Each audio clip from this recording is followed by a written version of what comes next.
Why does my hair look like that, bro? Whatever. I don't need a cut. We're good. Yo, yo, yo. Red button means we're live. My door's not locked, so if someone comes to my room, GG.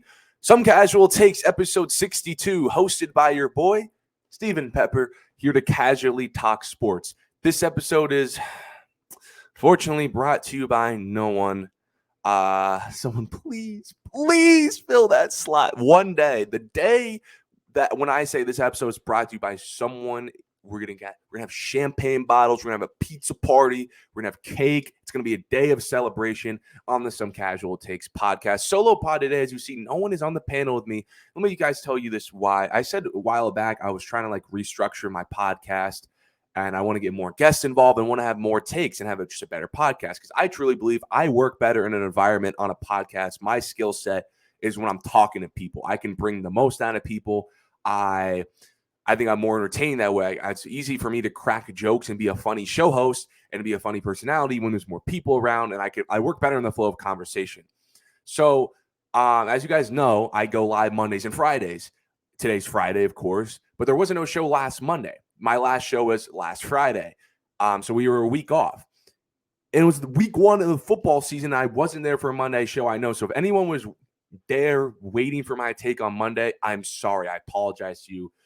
But I'm also thankful to you because you're a real one, because I don't know that many people were actually waiting for me. But like I was saying, I didn't go live on Monday because I tried to restructure the pod and try to have it in a way where I get more guests on and it's going to be a good episode. So I shifted to Tuesday. Lucky for me, the Tuesday episode was a lot better than what the Monday episode could have been, because the Monday Night Football game is having the biggest night of the year. Aaron Rodgers, new Jets quarterback, in his debut, literally tears his Achilles 4 snaps in his Jets career. So that's all what we talked about on the Tuesday show. But there were some issues, like the guests that I have on. The reason why I'm solo today is because, dude, I just need to find a guest. I can't keep postponing the pod, but I need to find a guest who has great chemistry with me, pause. Someone I can have a great dynamic with, back and forth, have a great conversation, and someone who can be a great addition to the pod and be entertaining as well. I just can't find that yet. But that's not the reason why I didn't upload the Tuesday pod. It's like the file got corrupted and wouldn't upload, and by the time I was finally able for YouTube to process the video and give it a little shot upload, there's a siren. I don't know if you can hear you. I live near a fire department. It was just too late. It would have just been an old podcast. No one would have listened to it. And the Friday show was knocking down on the door too. But we're here on the Friday episode. A little late start. I want to start getting these Friday shows top of the afternoon. However, I had some stuff to get to, and I was still trying to figure out the pod structure. But we're back, and I think this is going to be a great episode. It is Friday. Like I said, Drake dropped at 12. You guys know Drake's dropping his new album, For All the Dogs. And I don't know if I said this on a pod yet. I will try to do a Drake album review as a podcast episode when that album drops. People, my friends are like, yo, you need to do music and culture. You're good at talking about it. So I'm like, okay, I'll give it a shot. This is still going to be a sports podcast, but maybe I dip into some music and some culture things. Like if Drake drops an album, like something that huge, I'll talk about it, because Some Casual Takes, like my idea of this podcast is it's primarily sports, but I want this to be like a podcast for a person like me, an NBA, NFL, MLB, Drake, hip hop listener, culture guy, Jordan wearing type dude, like an every average dude like me, got a LeBron jersey on the wall, sir. And this podcast is supposed to be for people like me. So Drake album next week, we could have a pod for that. Drake did drop a song today. I only listened to it about once or twice with SZA, called Slime You Out. Wow. And Elite Chop a song. Slime You Out. 36-year-old man talking about slime. I didn't like the song that much. Drake's 36, pushing 40, still hasn't really matured in his music. I would much rather Drake talk about some more mature tones. Like I said, he's pushing 40 as a kid. But okay, you can still paint your nails and make Slime You Out music. But I have some hope for All the Dogs. I mean, K-pop was the single for Utopia. K-pop ended up being the worst song in Utopia, and Utopia was album of the year. So I'm not going to throw out For All the Dogs because this song existed. SZA was cool though, but I mean, it's SZA. Like, she's cool no matter what. So let's get into it. Topics for today, of course, Thursday Night Football, Vikings, Eagles. We're going to get a little bit about my prediction about the Jets-Cowboys game. This is game of the year. And I got a take I want to give off from last show that most of you guys didn't hear. It's still up on Twitch, by the way, in the VODs if you want to listen to last show. But since this is not getting, that one didn't get uploaded to YouTube, I want to get that take off again. Deion Sanders beefing with Colorado State's head coach. We're going to get to that. And I also want to talk about the NBA's resting rule. This was like Wednesday's news, but I kind of want to share my thoughts on the NBA's resting rule because this is important for my guy in the back, LeBron James. So let's talk Vikings, Eagles. First of all, I want to be the guy who says this. Why the hell is this on Amazon Prime? No, I'm not a brokey. I have Amazon Prime. Shout out, Mom. Thanks, Mom. I have Amazon Prime. I know most people do have an Amazon Prime subscription because who doesn't? It's 2023. Everyone buys stuff on Amazon. How do you not have a Prime subscription? But still, why is this game on Amazon Prime? Remember when this should be on, this should be a Fox game. This should be an ESPN game. Oh, ESPN's Monday Night Football, like a CBS game. This game used to be on NFL Network. I was always still confused why this was on NFL Network. I guess for a way to get people to buy NFL Network, this is now a new way to get people to stream Amazon Prime. But dude, this is the only. It's like the MLB's Apple TV or like college football's Peacock thing.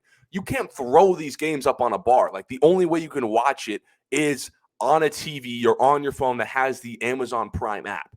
You can't go to a bar and watch Thursday Night Football unless they have like this crazy smart TV or they're air playing Thursday Night Football. Like I hate the Prime video games, but I know Amazon's a monopoly. They'll just have everything Amazon and Apple just have everything in 10 years. I just wanted to get that off my chest. But the Philadelphia Eagles on Thursday Night Football hosted the Minnesota Vikings and won 34-28 to move on to 2-0. But as you can tell by the title of today's podcast, the Philadelphia Eagles, to me, this might be the most concerning 2-0 start I've ever seen from a football team in my lifetime. The Eagles are just concerning to me. They just are. Now, when I say concerning, I'm not saying they're bad. I'm not saying they're overrated. I'm not saying Super Bowl hopes are like down the drain. This team could still very well win their division, although I have Dallas winning this division. I'll say why later. I said in the preseason I have Dallas winning this division, and a couple reasons why I had Dallas win the division. I will say later, but I'm not saying the Eagles are bad. I'm not saying season's over. They're 2-0, dude. They could very easily start the season like 4-0, 5-0. But I see some flaws in this team that concern me. First of all, this defense from the Philadelphia Eagles is thinning out. It's thinning out. Well, in the offseason, they lost a key guy like C.J. Gardner-Johnson. Gardner-Johnson was a safety. He went to the Detroit Lions. He's already shown impact in the Lions team. He was a huge factor for them in that secondary, that safety spot. They lost some other guys in that front seven in the offseason, some of their best guys up there. So we already knew the defense might take a slight step back coming in the season. But now they got Bradbury injured. Now they got Avonte Maddox has caught an injury last night. Their secondary is just Slay versus the world. And Slay has to guard Justin Jefferson, the best receiver on the planet. The defense is thinning. They allowed 28 points to the Minnesota Vikings. This is something that the Eagles defense wouldn't even fathom last year. Last year, they played the Vikings at a similar time last year. Remember, they played the Vikings. I think it was a Monday Night Football game last year. They played the Vikings early in the season. This was a good Vikings team that went like 13-4, by the way. They smacked the Vikings, almost 20-balled them, 24-7. And that defense, they shut them down. Like I said, 7 points allowed, 3 interceptions by Kirk Cousins. Primetime game. They made primetime Kirk Cousins look actually like primetime Kirk Cousins that we troll him. But it was a different story last night. 28 allowed points.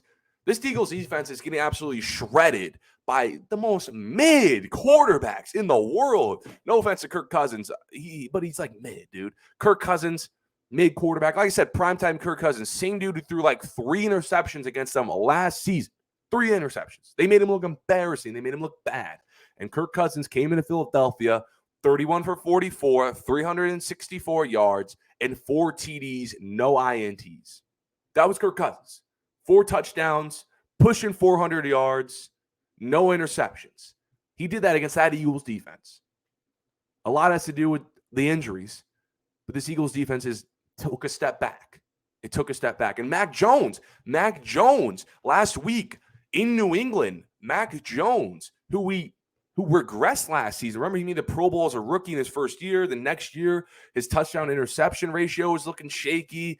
People were starting to give up on Mac Jones. Mac Jones against the Eagles, their first game of the season, 300 yards, 3 touchdowns. That was what Mac Jones did. This Eagles defense is getting shredded by mid-quarterbacks. And honestly, if Justin Jefferson doesn't fumble in the end zone, remember that Justin Jefferson caught a deep pass, and he almost went all the way to the house. He just fumbled on the 1-yard line, ball bounced in the back of the end zone. If Justin Jefferson doesn't fumble, guys, the Vikings probably win this game. The Vikings probably win this game if Justin Jefferson doesn't fumble. I will say, though, Jalen Carter did look good. My defensive rookie of the year, I mean, pretty much everyone's. He's like tied for the favorite with Will Anderson Jr. My defensive player of the year is looking good against New England, and also against the Vikings. He had some great tackles, great pressures. He's looking really good. He's getting that backfield pretty easily for a rookie. That's the only bright spot I really have for them. But even like Darius Slay was getting moved around a little bit, and he's one of the best corners in football. What's also concerning about not just like the defense, just team overall, this is back-to-back weeks where they're letting teams get in games. Remember last week against the Patriots, 16-0 lead versus the Pats. 16-0. And they almost lost. Patriots had the ball for a game-winning drive. They just failed, but they had the ball on a game-winning drive. 16-0 lead the Eagles had. And then last night, Thursday Night Football, prime time, Eagles had a 27-7 lead on the Vikings. I know this is the same Vikings team that they brought this up so many times when the Vikings were down, that this was the same Vikings team that came down last year, 33-0 against the Indianapolis Colts. Yes, the Vikings are capable of pulling off comebacks. I understand, but that was against the freaking Colts. L straight to my favorite team, but that was against the Colts, and they were able to come back on a 27-7 lead and push this game and make it very competitive in Philadelphia. This is back-to-back weeks where they're letting people in games. Remember, they had a 10-point lead, the Philadelphia Eagles, in the Super Bowl. And they actually lost that game. Now, they beat Mac Jones. They beat Kirk Cousins. They didn't allow Kirk Cousins and Mac Jones to orchestrate game-winning drives. But they let Patrick Mahomes did. They let Patrick Mahomes. You can get away with blowing leads, shrinking leads to mid quarterbacks who aren't capable of orchestrating those game-winning drives. But you play Mahomes at the Super Bowl, you're going to blow those. You're going to lose those games. Look at the rest of their schedule. Now, it's pretty Mickey. Next week, this is an ABC game. This is pretty interesting. Is this a Monday? 9/25, September 25th. This is probably a Monday game. This is on ABC. They play Tampa Bay. They play Baker Mayfield. That's a dub. That's 3-0. They play Sam Howell in Philly. That's a dub. That's 4-0. Okay, but this is when it gets interesting. Matt Stafford and the Rams low-key look back. They look like they're back. No, they're not as good as 2021, but they look kind of back. Then they play the Jets. Remember, Eagles have the hardest schedule in the league. I know this is Zach Wilson, but this is Jets defense. Jalen Hurts, interception last night. Dolphins. Okay, Commanders, that's Mickey. Cowboys, Chiefs, Bills, 49ers, Cowboys, Seahawks, Giants. My God, that was a stretch in the fall. That's a stretch in December going into the fall. They're going into November, going into December. Cowboys, Chiefs, Bills, 49ers, Cowboys, Seahawks, Giants. Dak Prescott, Josh Allen, Brock Purdy with that talent, Patrick Mahomes, Matt Stafford's won a Super Bowl, orchestrated a game-winning drive. Tua Tagovailoa had a game-winning drive against the Chargers. 10-point lead, you can blow these leads and be comfortable against like a Mac Jones. But hold on, that 10-point lead, that 20-point lead you're going to blow against a Patrick Mahomes, that's going to result in a loss. The Eagles aren't going to get away with that. The Eagles fans are just so ungrateful, though. I mean, they're booing in the first quarter. I get the offense in the first quarter wasn't really moving the ball. They were stagnant. Jalen Hurts threw an interception. But come on, Eagles fans are weird, dude. You were just in the Super Bowl last year. I get that. You kind of look a little Super Bowl hungover in these first 2 weeks. But come on, you won the Super Bowl like 5 years ago. You're back in it last year. You're booing in the first quarter of week 2. You haven't even lost the game. I would boo if you get 20. Well, I'm a dog. It's like 0-0. You're up like 3-0. You're booing. I hate Eagles fans. They're literally the worst fans in football. But I've seen another sign. Do I see another team? Do I see teams breaking down? Not only was the lead breaking down for the Eagles last night, the sideline was breaking down. A.J. Brown, if you guys missed it, A.J. Brown sort of threw a little tantrum with J.O. on the sideline because Jalen Hurts wasn't giving the ball. Well, if you guys didn't watch the game, the Eagles were just pounding the rock, pounding. And the receivers weren't getting any targets. I mean, Jalen Hurts threw the ball 23 times compared to a double of 48 rushing yards. And A.J. Brown felt like he was open on some of these passes. They weren't giving it to him. He wants to get involved more. I get it, dude. He was almost a 1,500-yard receiver last season. he was kind of throwing a little tantrum. That doesn't happen if you're winning, no? That doesn't happen if everything's working out. That doesn't happen if you're securing leads, no? I don't think if you're securing 20-point leads, A.J. Brown's over on the sideline complaining about his yards. But offensively, though, although they lost Shane Steichen to my Indianapolis Colts, I still think they had that identity of a run-first team, and it really worked against this bad Minnesota Vikings team we're about to get into. But shout out to DeAndre Swift. I got made fun of for drafting him. Against New England, they didn't use him. I don't know why. This DeAndre Swift, it's so funny. This has been his entire career where the teams have just mismanaged. Detroit did this. They just don't know how talented DeAndre Swift was. Detroit favored a lot of Jamal Williams touches in the red zone while they just won't give DeAndre Swift a lot of these touches. It is funny, though. DeAndre Swift got stopped at like the 1 yard line like twice in this game. And someone tweeted out, I forgot who. I want to give him credit, but I forgot who. Someone tweeted out like, DeAndre Swift got stopped at the 1 last night somewhere. Jamal Williams was putting on his helmet coming from the sideline. I just thought it was funny. But shout out to DeAndre Swift. I had my fantasy team. I said he was the start of the week. And his touchdown was going to hit like crack. And look what he did. 28 carries, 175 yards, and a touchdown. 6 yards per carry. He had a 43-yard run. A lot of his runs weren't long after that, besides that 43-1-yard run. But he was pounding that rock, too. Boston Scott was 8 yards a carry. Jalen Hurts had 2 rushing scores. They were bullying that front, but they didn't really throw to their wide receivers. Well, Devontae Smith, I think he's going to take 4 receptions, 131, and a touchdown, 63-yard, 50-yard catches. I think he's going to take that. A.J. Brown, though, that's a top 15 receiver in this sport, top 10 receiver in this sport. I think he wants 100 yards. But they wouldn't do that if the lead's not thinning. They wouldn't do that during their Super Bowl run. But switching over to the Vikings, I was right about the Vikings. I was 100% right about the Vikings. I said a couple pods ago, when we were actually consistent doing pods, Stray, but whatever. What did I say about the Minnesota Vikings, guys? All offense, no defense. This team's not going to win their division. This team probably not. I don't have this team making the playoffs. This team's not going to win the division. They're probably not going to make the playoffs because they're all offense, no defense. They're not going to win a lot of these big games because of that. And now the Vikings are 0-2. They lost to Baker Mayfield. They lost to DeAndre Swift. Jalen Hurts didn't even do anything. They lost to Baker Mayfield and DeAndre Swift because they're all offense, no defense. Defense allowed 34 points. 34 points to the Eagles. On the road, 34 points. That's not how you win football games. I know you have an excellent offense. An offense that's capable of scoring 30 points. They scored 28 points offensively. Justin Jefferson doesn't fumble. They probably have 35 points. They probably win this game. But you can't. That's 34 points is a no-no. That's a recipe for a loss. Offense can only do so much.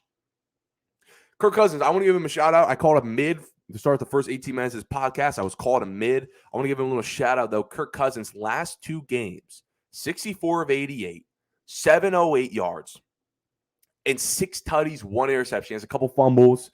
But through the air, though, been extremely efficient. Only like 20 incompletions in 2 games, about 10 incompletions a game. You'll take that. 708 yards a game. Now, some of that is 708 yards in 2 games. Some of that's because of Justin Jefferson's same production. But 708 yards, you're going to take that. 6 TDs, 1 interception. That's a 6-to-1 ratio. You'll take that. Kirk Cousins, I already read his stats, but he was almost 404 touchdowns last night. You'll take that. Kirk Cousins has been really good. The telecast, it was kind of shocking. The telecast said that Kirk Cousins was gearing up to play, was gearing up for a 6th season as a Viking. Man, time goes by fast. Kirk Cousins, 6 seasons. Think about that, guys. Does it feel like Kirk Cousins played 6 seasons for the Vikings? Feels like 3 or 4. Wow, time's gone by fast. But like I said, Kirk Cousins, some of his production comes from Justin Jefferson.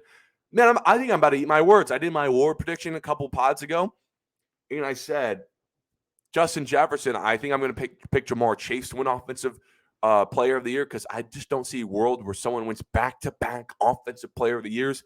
And oh my God, am I going to eat these words? Justin Jefferson is a glitch. Anyone who had the number 1 overall pick in fantasy football, if you picked anyone but Justin Jefferson, you are probably crying yourself to sleep unless you somehow took Tyreek Hill. You're probably crying yourself to sleep. or if you took CMC. But most of you took Justin Jefferson, and you are getting rewarded. I'm playing Justin Jefferson this week, and I'm kind of scared. You're getting absolutely rewarded by Justin Jefferson's insane consistency. I've never seen consistency at this high level before. This is some Randy Moss stuff? Justin Jefferson, with only 52 games played, here's a stat. He already has more receiving yards than the Bears and any Bears player in their entire franchise history. First of all, Bears, figure out your wide receiver group, man. Justin Jefferson broke the 5,000-yard career threshold last night. It was funny. It was on the same play he fumbled. We're getting that fumble in a second. He has more receiving yards than the Bears' entire receivers. I think the Bears have been football team since the 1920s, 100 years in the league. Justin Jefferson has more career receiving yards than the Bears' career receiving yard leader. That's insane. And he's only played 52 games. Jefferson last night, guys, if you want to know stats, it's going to blow you away. 11 receptions, 159 yards, 14 yards a catch. That was Justin Jefferson. No touchdowns, though, in these last 2 games, but that's what he's doing. He's on pace. He had over 150 yards against New England, against the Bucs. He's on pace for 170 catches and 2,625 yards. Guys, Justin Jefferson, I was waiting on him to break the record last season, but I think he could very well do it this season. The most receiving yards in a single season. I think he'll do it. I'll say this right now. I think he's going to do it. I mean, it's not a bold take because look what I'm seeing. But I think he's going to do it. Wow, I'm going to eat my words on Justin Jefferson. But when I talk about his fumble, like I said, he had the past the 5,000 receiving career mark on the same play where he fumbled in the end zone. And a lot of people are crying on Twitter about this rule. This rule being that if you fumble in the end zone, if you fumble in play and the ball goes through the back of the end zone, it's a touchback. And a lot of people hate this rule. I don't understand why people hate this rule. I don't. People are saying that it should be down at the goal line if you fumble in the end zone.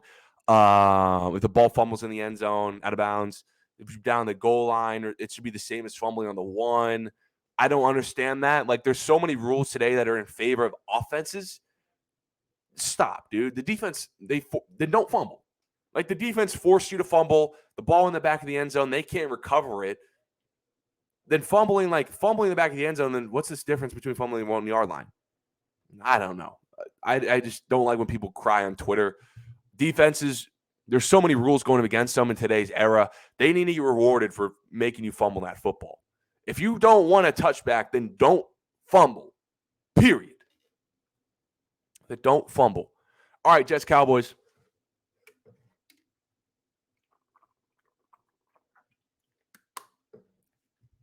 Jets, Cowboys. So, this is why I said the game of the week, 425 CBS. Tune in. 425 CBS. This is the game of the weekend. Zach Wilson is now back as the starting quarterback for the New York Jets, unfortunately, because Aaron Rodgers, the future Hall of Famer, 4 snaps into his Jets career, tore his Achilles. Now it's Zach Wilson. He's quit. We thought Zach Wilson was going to be starter for the Jets in 2-3 years under Aaron Rodgers. Now he's the starter for the Jets week 2. And he's going into Jerry World, taking on the Dallas Cowboys as a 9-point dogs. This is my game of the week because so many narratives are behind this game. Eagles 2-0. Can the Cowboys be 2-0? Cowboys coming off a 40-0 shutout on their division rival New York Giants Sunday Night Football. Defense looks like the best in the world. Jets, miracle W hard knock script punt return for the win in overtime over Josh Allen Bills with no Aaron Rodgers. A lot is going into this game. So who do I got winning? I'm taking the Cowboys. Now, Jets money. I'll take Jets money. Jets +9. I'll take that line. Low key. Now, this is not gambling advice. But I'll take Jets +9. Here's why. This is going to be probably the biggest defensive battle of the entire year. This will be the biggest defensive battle in the entire year. So much so, I have Dak Prescott on one of my fantasy teams. I benched Dak Prescott. I benched him. I can't play that. I can't play that. I saw what they did to Josh Allen. Josh Allen's a turnover-prone quarterback. And they forced 3 interceptions and a fumble off Josh Allen on Monday Night Football. That's the defense that we're working with. Do we know who Dak Prescott is? You guys know who Dak Prescott is? Dakota Prescott? That's the dude who led the league in interceptions last year. And he didn't play the whole season. He played like 15 games. Yeah, I'm not taking the Cowboys to blow them out like they did against the Giants. I see Dak Prescott throwing the ball, getting picked about once or twice on Sunday. But it's Dak versus Zach Wilson. But the Cowboys are more talented than the Jets. And it's in Jerry World. And it's the first game off for the Jets off this highly emotional Aaron Rodgers injury, punt return when no one thought we could win this game type game. Coming back down emotionally, Zach Wilson for a start. Pressures on Zach. Give me the Cowboys. But it's going to be close because, like I said, this is a defensive battle. And I saw what they did against the Bills. But I'm going to take the Cowboys also because, dude, that Cowboys defense, I think, is just because he's playing a Zach Wilson. He's playing a little less of a talented offensive team. The Cowboys are going to win this game. And they will. I have the Cowboys defense, too, in fantasy. By the way, I'll take that 35 points. I'll take that 35 points. I want to do my victory lap. If you guys were in the stream that got deleted, I took my victory lap for saying the Cowboys defense will be the best in the league. Micah Parsons, my defensive player of the year. I drafted the Cowboys defense in all my fantasy leagues, and I earned that 35 points on last week. Now I think they're going to do another like 20-point game. Mekhi Becton, some guys, Tucker, that offense, their tackles, I see questionable on the injury report. We already saw them not look that great week 1 as expected. This is a shaky offensive line. It's one of the reasons why Aaron Rodgers even got hurt in the first place. Offensive line allowed pressure. And against this Cowboys defensive line that had 7 sacks against the New York Giants, who don't have a great offensive line, who's young, inexperienced, not working well. Micah Parsons is going to feast, and this is going to be a defensive player type year against the feast. This is going to be one of those games where we look back when Micah Parsons is holding his defensive player of the year trophy at the NFL honors, that this is one of the games where it's like, oh, that's why he won defensive player of the year. And it's going to be this. He's going to come off the edge, get like 2 sacks on Zach Wilson. It's going to make Zach Wilson's first start back as a Jet hell, and the Cowboys win. But it's going to be like one of those like 20-17 games. Dak Prescott's wildly inefficient. A bunch of incompletions, not a great offensive game for them. Pollard's probably their best player because he can control the tempo on the ground. Dak probably has an interception or 2, maybe a fumble. But I will take that. The biggest advantage is that Cowboys defensive line versus that Jets offensive line. So the Cowboys are going to win that game. But I'm rooting for Zach Wilson, though, because I do like Zach Wilson. Although I don't think he's that good at football, and the Jets would maybe look to replace him. I'm rooting for Zach Wilson, though, because Aaron Rodgers put a lot of time and investing into him. The team hasn't given up on him. You see Allen Lazard say, let's go win this tie game. The team is believing in Zach Wilson. I mean, they kind of have to, though, right? Right? The season's over. But I'm rooting for Zach Wilson, though. I'm rooting for the Hard Knocks script. But I'm also rooting for my Cowboys defense I'm starting in fantasy to get 20 points for my defensive player of the year, Micah Parsons, to come off the edge and get about 2 sacks. So we take the Cowboys to win against the Jets. And Jerry World, game of the week, though. I'll watch that for sure. Okay, so this is one of my takes. I said that there was a take that I had in the deleted podcast that I still want to get off my chest because I said it to some of my roommates, and they were like, okay, this is a decent take. I sipped some water. So speaking of the Jets, who did the Jets play last week? Josh Allen. Look what the Jets defense did against Josh Allen. Josh Allen, now everyone's pooping on Josh Allen this week because of that 3 interception, 4 fumble performance and loss to a Zach Wilson-led New York Jets team. Josh Allen has a comparison in the NBA.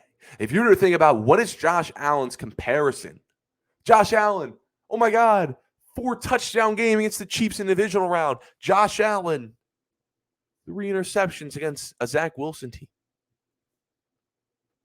Who has these highs and lows, but are regarded in the same sphere and equivalent on a different sport? It's Luka. These Josh Allen comparisons with Luka Doncic that came up last year couldn't be more clear. Monday Night Football reinforced them.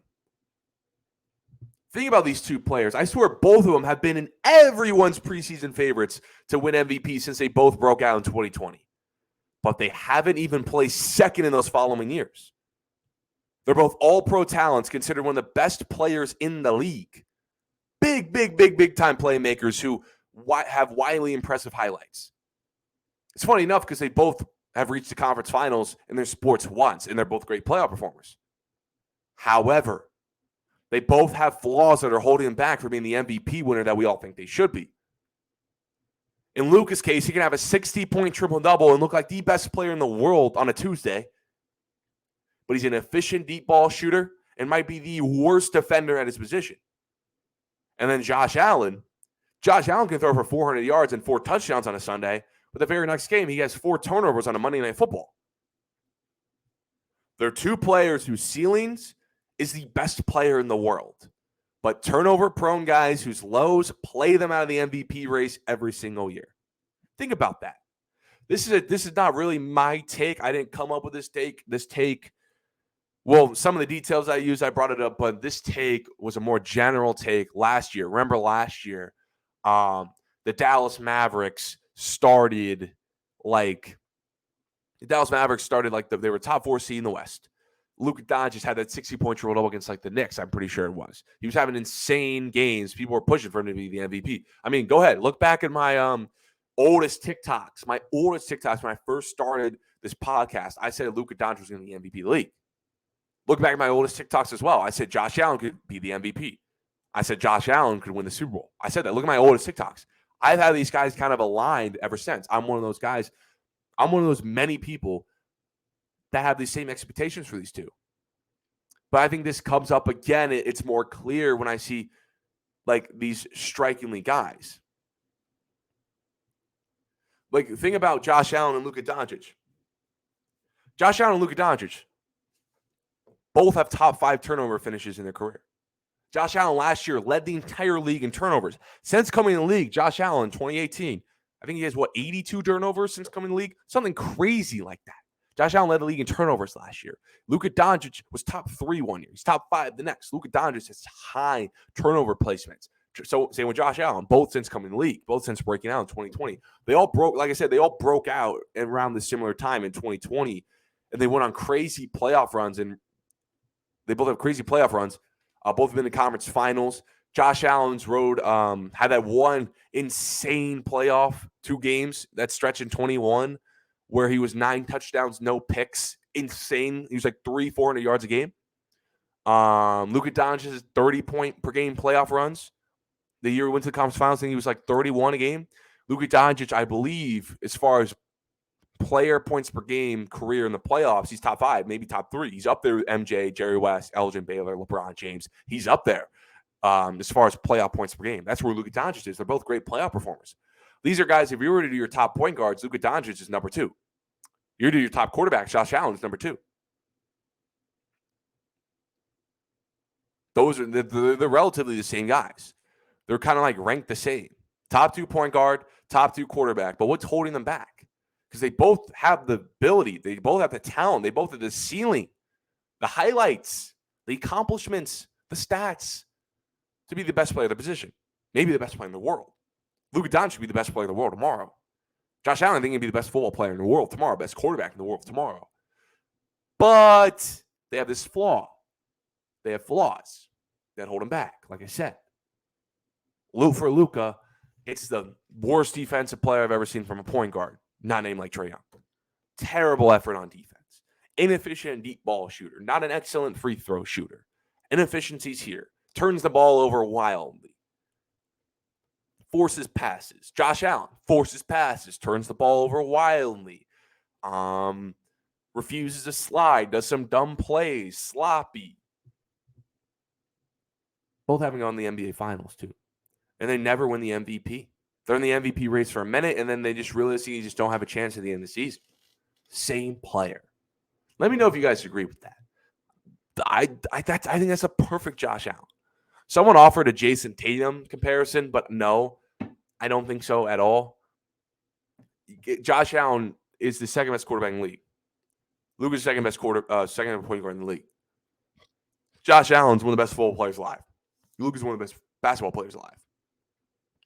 Their ceilings are both best player in the world. I don't think Jason Tatum's ceiling is the best player in the world. Think about that comparison for a second. Every single year, look at ESPN odds, look at Vegas odds, look at YouTube preseason predictions on the NBA and NFL. You'll see a lot of people say Josh Allen will win the MVP, especially in 21 and 22. Same with Luka. Last year, oh my Lord, last year was all Luka, especially in 2021. Last 2 years. Pull it up. Go to YouTube right now. NBA 2021 or 2022, NFL 2021 or 2022 preseason predictions. You'll see Josh Allen, Luka Doncic in thumbnails with the MVP trophy right next to him. Big time playmakers, insane highlights. You would watch their highlights. You just have wildly impressive highlights. You're like, wow, that might be the best player in the position. But they just have these turnovers.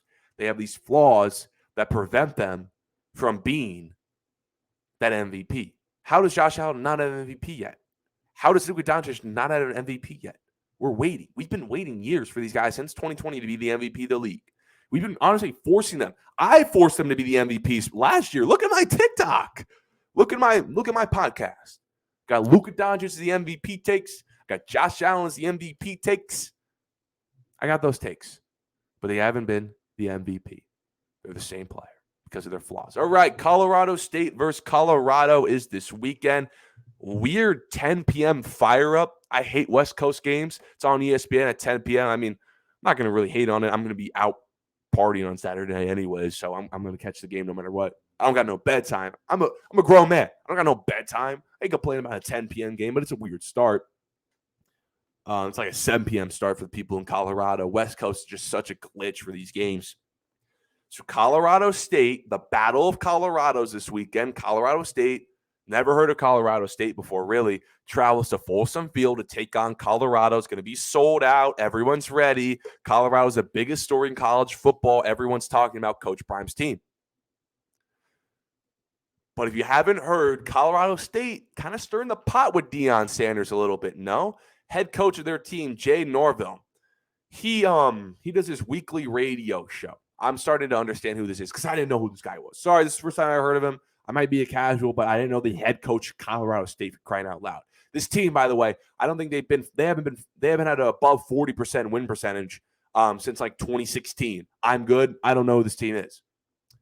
But Jay Norvell has a weekly radio show, the head coach, and he did this in front of a live audience too.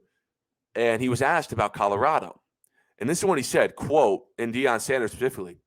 I guess he just doesn't like Deion Sanders. But here's the quote. When I talk to grown-ups, I take my hat and my glasses off. That's what my mother taught me, end quote.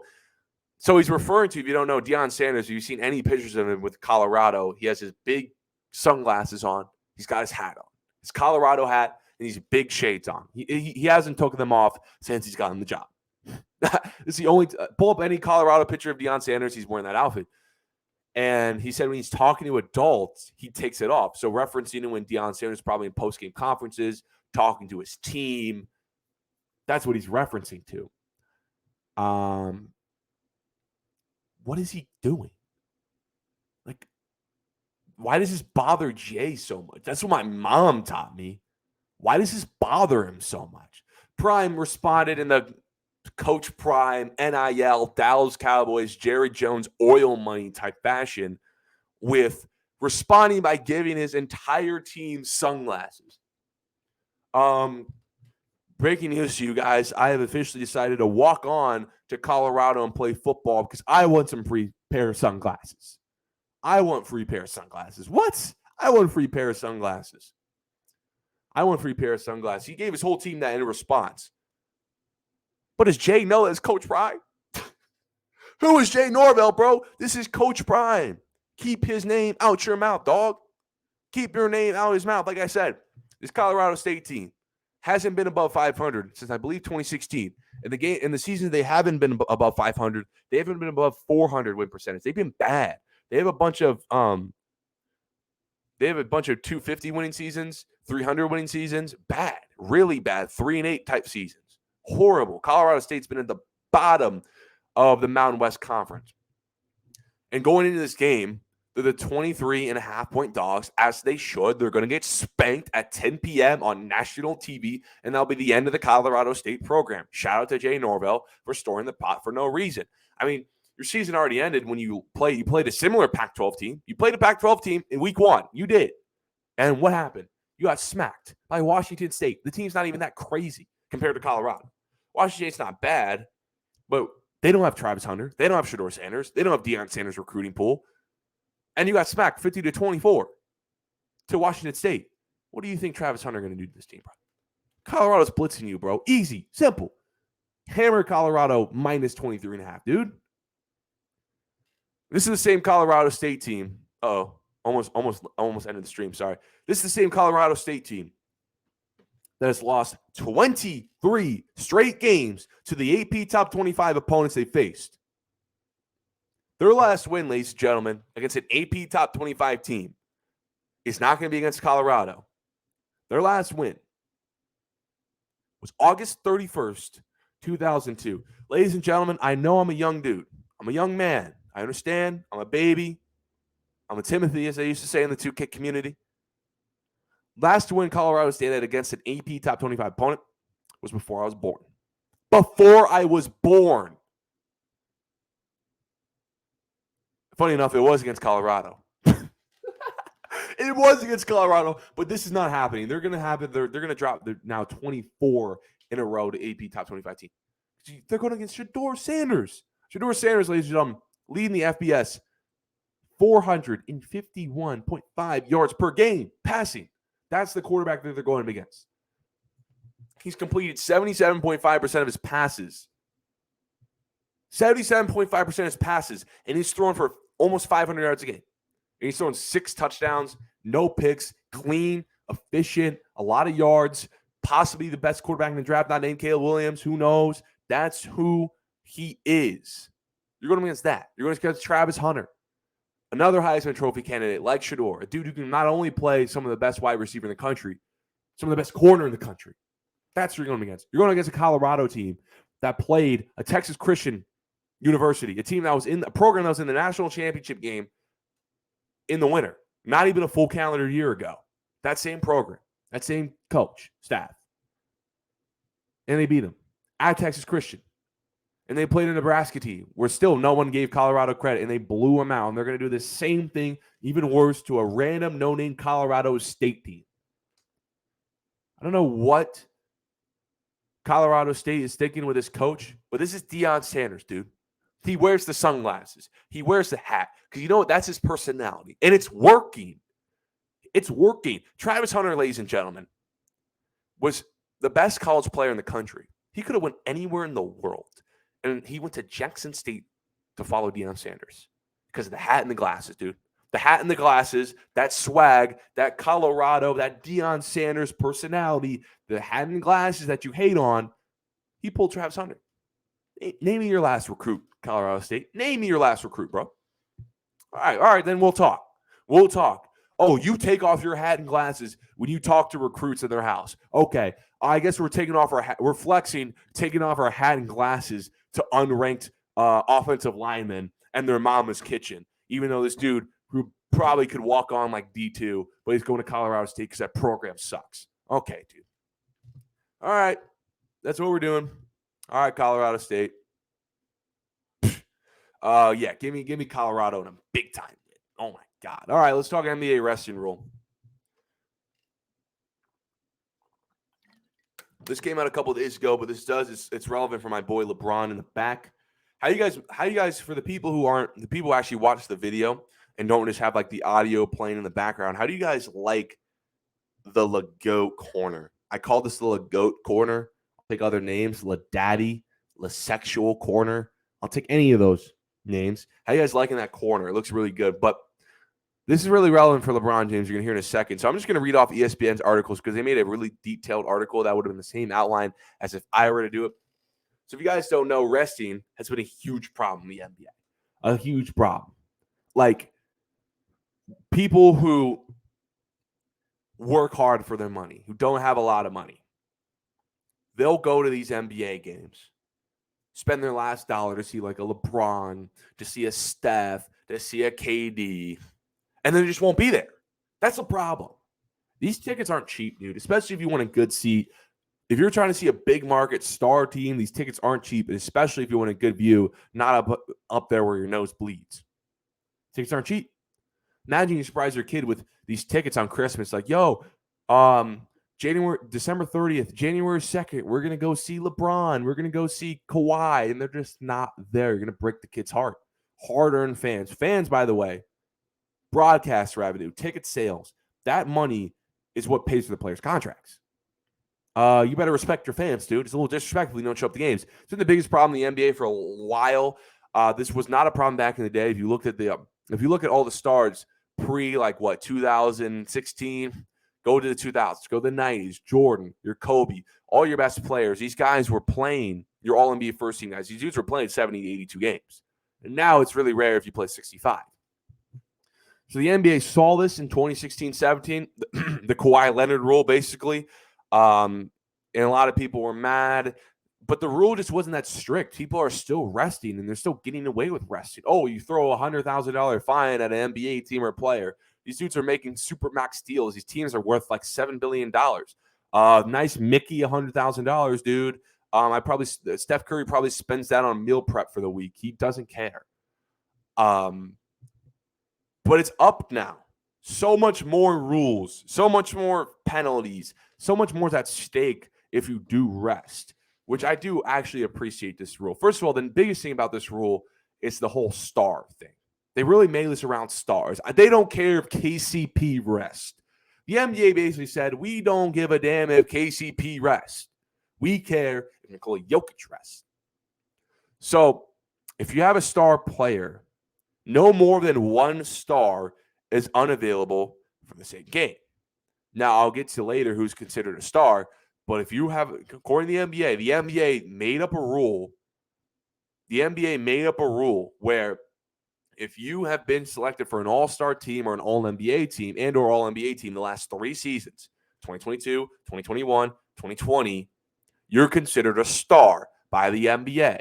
So you're one of those players who are affected. Like, again, Patrick McCall type players aren't affected by this rule. No one's crying if Patrick McCall doesn't show up and play. People will cry if Steph Curry doesn't show up. So a team that has 2 stars, like the Celtics, Jaylen Brown, Jason Tatum, at least one of them have to play. You can't rest both stars. The Golden State Warriors used to do this for a while. Have been doing this for a long time where they'll just rest their entire star. Like Klay Thompson, Draymond Green, Steph will rest a lot. You can't rest more than one star. You can't rest your players. You can't rest your stars at all during national television games or in-season tournament games. We're in the new season tournaments in. One of my biggest criticisms in in-season tournaments is like, why would the Clippers care if they're still going to rest Kawhi Leonard? Now you can't rest players. You absolutely can't rest players during the national TV or in-season tournament games. You have to balance how you rest in home and away. You can't just only rest on away and then not rest at home. You can't do that as well. You see, like, oh, I'm going to give my fans at my home games all the star players, but, if I go on the road, I'm just going to rest my entire team. The Warriors did that last year. NBA was really mad at it.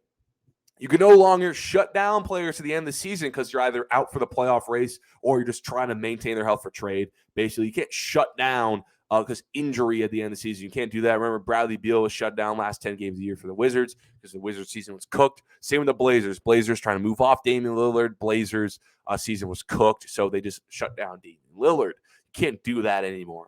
And they also said, too, like, teams must ensure that healthy players resting for a game are present and visible for fans. So if you are resting for a game, you have to be visible. You have to be there. You have to be courtside. You can't be tucked away somewhere deep in the bench. No, you have to be visible for fans. Because at least if you're going to rest and someone paid for that Pacers-Lakers game, LeBron James at least has to be visible on the sideline. I like what the NBA is doing this. This is going to improve ratings. More stars means more ratings play. More stars mean more ratings play. I love this. And I would much rather go to NBA games because I haven't gone to a lot of NBA games recently. One of my biggest factors is like, dude, I don't want to buy this NBA ticket and then boom, this player's just not playing. I don't want to do that. I don't, because you have to buy these games in advance. They play multiple games a week. So what if an injury happens or what if like a rest happens in between? And then like you can't do that. But here's Here's all the players that the NBA considers stars. Because, like I said, to be considered a star, you have to either be considered an all-star, at least an all-star in the last 3 seasons, or an all-NBA player. So here are the 46 players considered a star to the NBA. Trae Young, DeJounte Murray, Ben Simmons, Jason Tatum, Jaylen Brown, LaMelo Ball, DeMar DeRozan, Zach LaVine, Nikola Jokic, Donovan Mitchell, Jarrett Allen, Darius Garland, Luka Doncic, Kyrie Irving, Nikola Jokic, Stephen Curry, Draymond Green, Andrew Wiggins, Chris Paul, Fred VanVleet, Tyrese Halliburton, Kawhi Leonard, Paul George, LeBron James, Anthony Davis, Ja Morant, Jaren Jackson, Jimmy Butler, Bam Adebayo, Giannis Antetokounmpo, Drew Holiday, Chris Middleton, Rudy Gobert, Karl Towns. Christ, this is a lot. Mike Conley, Anthony Edwards, Zion Williamson, Julius Randle, Shai Gilgeous-Alexander, Joel Embiid, James Harden, Bradley Beal, Devin Booker, Kevin Durant, Damian Lillard, Domantas Sabonis, De'Aaron Fox, Pascal Siakam, and Lauri Markkanen. Oh, my God. That deserves a water break. Dude, 46 names that it's listed off. I should get paid for that. Someone donate me $5. I just read 46 players because I can't throw up graphics on the stream. That is insane. I do appreciate the NBA ramping up its policies against resting, but I can't lie, man. What their definition of a star is a little too flexible. No, it's a little too broad. It's a little too open. I'm not gonna lie. It's a little too open. It's a little too open. For like little Timmy who got Cavs tickets on Christmas isn't going to absolutely have a tantrum in the nosebleed seats because Jarrett Allen, the star player, isn't there. Absolutely not. Who else? The Golden State Warriors are absolutely going to get destroyed by this rule. Steph Curry's 35. Steph Curry's 35. Steph Curry can't rest. Well, actually, no. We'll get into it later. Steph Curry can actually get out of rest. Yeah, they can actually get out of rest. Yeah. If you guys don't know, if you're like above the age of, if you're 35 by the time, at least the age of 35, by the time of the tip off of the opening night, you get you get to have some exception. Or if you have like a certain amount of minutes, so like LeBron, Chris Paul, Steph Curry, guys who are like pushing 40. It's a LeBron rule. LeBron still gets an exception because he has so many minutes. If you have so many minutes, or if you're like 35 at least of age, you get out of it. But Ben Simmons is still considered a star. Didn't know this rule was like constructed in 2019. Dog, I think Brooklyn is better off resting Ben Simmons and eating the fines instead of playing Ben Simmons because they have to. Nikola Vucevic is not a star. Oh, my God. Who else is considered a star? Oh, this star criteria is an absolute glitch for the Denver Nuggets. Jamal Murray technically doesn't qualify to be a star. So they can just rest Jamal Murray whenever, and they can rest Nikola Jokic on some games because of the 2-star rule. Since they don't have 2 stars, they don't have to worry about playing at least one of them. So they can also rest Nikola Jokic. This is a glitch. Teams can rest. They can rest Jamal Murray while blanking on his name. They can rest Jamal Murray while Houston can't rest Fred VanVleet. Fred VanVleet. The Clippers still aren't going to care about this at all. They're going to eat all the fines. So, Kawhi Leonard, knee soreness. Paul George, ankle soreness tweet is going to hit every 2 days. Woj going to be breaking a tweet. Like, come on. DeJounte Murray is also not a star. Anyone a DeJounte Murray fan? Is anyone considering DeJounte Murray a star? No offense, dude. No offense. Who else is on this list? Mike Conley. Dude, no one's showing up to Minnesota Timberwolves games with their Mike Conley jersey on, hoping to see their favorite player. They're showing up for Ant, bro. Might as well just take Mike Conley off this list. But everyone else is fine. Like, all the other stars on here, I think are about to fine. Golden State has 4 stars on this list. Now the NBA has exceptions to the star rule. So despite Chris Paul even being on this list, he's pushing 40, so he can get out of it. If you guys don't know, let me pull the technical details. Where's it on my notes? Here we go. NBA will allow pre-approved designated back-to-back allowances for players who are 35 years old on opening night or have a career workload of 34 minutes in the regular season or 1,000 regular season and playoff games combined. So Chris Paul, guys who can get exceptions are Chris Paul, Mike Conley, Stephen Curry, Kevin Durant, LeBron James, DeMar DeRozan, and James Harden. So there you go. GG, Anthony Davis. Anthony Day-to-Day Davis will be no more because LeBron James is definitely going to take those player age excused absences. LeBron James is going to be like every college student in America and abuse all the excused absences his teacher gives him. Adam Silver is giving this is basically like a LeBron rule exception. Adam Silver has built-in exceptions for players above 35. Yeah, LeBron James is going to be abusing those while forcing Anthony Davis, who isn't old enough or doesn't have enough minutes, to play. That's it. Chris Paul also gets an exception too, but I mean, he shouldn't be on this list anyways. He's pushing 40, averaging like 9 points a game. 9 points a game. Yeah, I still think, but at the end of the day, I still think teams are going to find a way to start their plays. Like I said, like, can't wait for Woj to tweet out Kawhi Leonard knee soreness. Now, what the NBA did put on this list is that the team doctors are still responsible for diagnosing, like they've always have been, these players' injury. But the NBA is allowed, if they feel like a player was wrongfully diagnosed, like a player was just, if that injury was fake, like if that Kawhi knee soreness was fake, the NBA can open up an investigation on that team. The NBA can open an investigation on that team. So the Lakers are going to get screwed. LeBron James, you can't rest two stars players at once. So LeBron James is going to rest the entire season. Meanwhile, Anthony Davis, who doesn't qualify in the minutes, is just going to be forced out there on bad knees. Warriors just get away with it. Warriors, Steph Curry, Chris Paul can both rest. Draymond Green's considered a star. Oh, my God. Ooh. But other than that, I think this is right. Zion Williamson's on this list. Who's telling the NBA Zion Williamson is not resting? He's actually hurt. There's no point of having Zion Williamson on this list. Like, he's not resting. He's literally hurt and will never, ever play. No point of having Zion on this list. He just tore hammy. There's no point. He tore hammy on a walk to Popeyes. Zion Williamson, just no point of having him on this list. There's no point. But that's about the list. That's about the list. We had some nice chat activity on Twitch though.